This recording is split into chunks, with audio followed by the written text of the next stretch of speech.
मिनशैतानिर्रजीम बिस्मिल्लाहिर्रहमानिर्रहीम। Dear students, अस्सलाम वालेकुम वरहमतुल्लाहि वबरकातुहू। आज हम पढ़ने जा रहे हैं पोस्ट वॉर रिकवरी।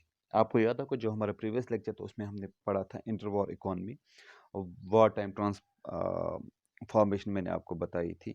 मैंने आपको बताया था कि कैसे यूरोप में बहुत सारी कंट्रीज एक दूसरे से लड़ रहे थे। तो इंडस्ट्रियल रेवोल्यूशन ऑलरेडी आया था, लेकिन अब वेपन्स का इस्तेमाल होने लगा। इंडस्ट्री में जो वेपन्स बन रहे थे तो उनका इस्तेमाल होने लगा। तो ये जंग जो थी फर्स्ट वर्ल्ड वार, ये 4 साल से ज़्यादा चली। उसके बाद मैंने आपको बताया था कि ब्रिटिश को इकोनॉमिक लॉस होने लगा। उसके बाद उसने यूएस बैंक से और यूएस पब्लिक से लोन लेना शुरू कर दिया ताकि वो रिकवर हो जाए। अब हम देखेंगे कि पोस्ट रिकवरी के जो पोस्ट वॉर रिकवरी, जंग के बाद क्या हुआ, रिकवरी हुई कि नहीं हुई, कितनी हुई, हम ये आज डिस्कस करेंगे। पोस्ट वॉर इकोनॉमी जो थी वो बहुत ही डिफिकल्ट था। किन के लिए? ब्रिटेन के लिए। ब्रिटेन क्या था? जो वर्ल्ड लीडिंग इकोनॉमी था। कहाँ? इससे प्री वॉर पीरियड, जो जंग से पहले।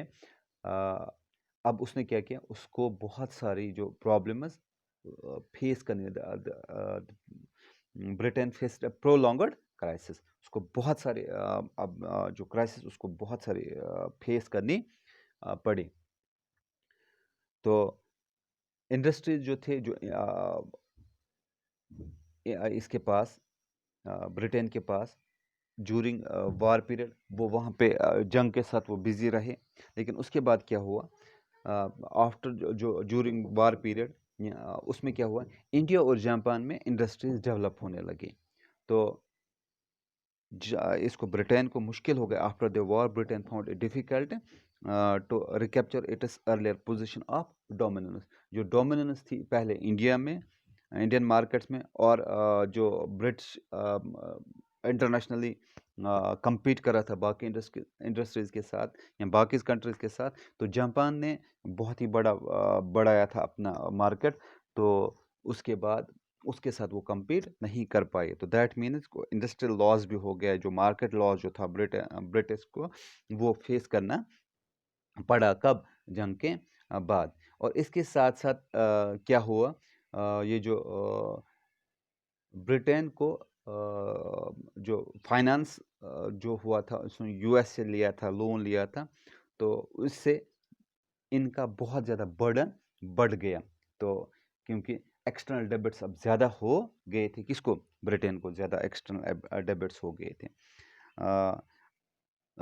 वार ने क्या किया, war led to an economic boom. Economic boom से क्या हुआ कि ये जो एम्प्लॉयमेंट थी अब ये ख़त्म होने लगी। एम्प्लॉयमेंट जो थी ख़त्म होने लगी। वो ब्रिटिश ने जो लोग वहाँ पे रिक्रूट किए थे, अब उनको निकालना पड़ा क्योंकि बहुत सारी प्रॉब्लम्स उनको फेस करनी पड़ रही थी। इकोनॉमिक लॉस तो हुआ था उनके पास। अब कोई और तरीका नहीं था। इंटरनेशनल मार्केट में भी वो compete नहीं कर पा रहे थे।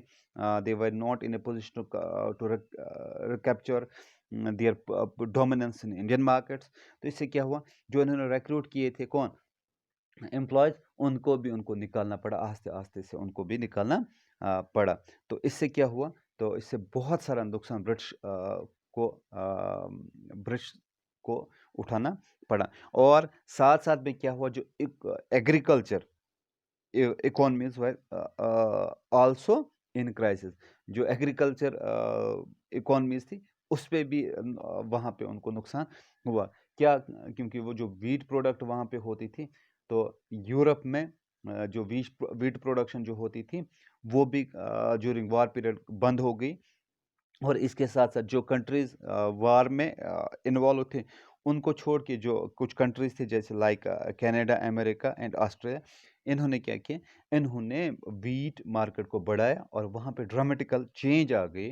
डेवलपमेंट की जो वीट वो बढ़ता गया। तो दैट मीन्स जो यूरोप के पास जो चीज़ें थी वो अब धीरे धीरे धीरे धीरे ख़त्म होने लगी। उनको इंडस्ट्रीज भी उनकी compete नहीं कर पा रही थी। उनके पास जो फूड ग्रेन्स थे वो भी अब उतने मार्केट में नहीं चले जा रहे थे क्योंकि उनके पास अब अवेलेबल नहीं थे। अनएम्प्लॉयमेंट होने लगी, तो दैट मीन जो प्री पोस्ट वॉर पीरियड जो था, that was very difficult for the British people. तो आई होप कि आपको ये क्लियर हुआ होगा। Next will be rise of mass production and consumption, that will be discussed in next lecture. Till then, अल्लाह हाफिज।